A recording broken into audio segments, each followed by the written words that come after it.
Kaingĩ ũthambia wa moko ndũkuagwo na ũritũ, rĩmwe nĩ ũndũ wa andũ kwaga ũmenyo, rĩngĩ wagi wa maĩ na rĩmwe andũ gũteanĩria. No korwo andũ nĩ moĩ ũgwati ũrĩa ũkoragwo ũmakurĩire maitho kũgerera gĩko kĩrĩa tũkoragwo nakĩo moko, tũtingĩriganagĩrwo nĩ gwĩthamba moko. Diseases occur and patients get admitted.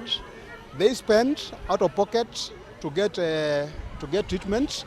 They lose productivity from their workplaces due to the illness. Hand washing contributes to preventing about 35 to 40% of those illnesses. Ĩmwe ya mĩrimũ ĩrĩa ĩrehagwo nĩ gĩko nĩ mathĩna ma nda na kuharwo. We're talking about diseases like diarrhea, we're talking about typhoid, we're talking about eye infections, we're talking about cholera, we're talking about all those. So cumulatively, all that, we're losing more than 800 million shillings annually.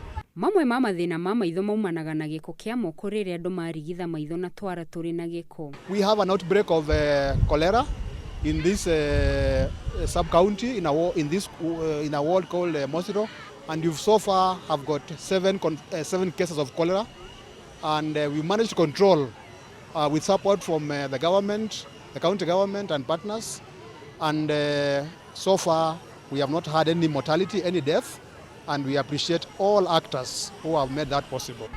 And if we were to invest properly in proper water, sanitation and hygiene, especially sanitation, we would go a long way in preventing this. Gĩcunjĩ kĩa 70 harĩ igana kĩa mĩrimũ no ĩrigĩrĩrio korwo mũingĩ wekĩrĩra kuiga moko marĩ matheru.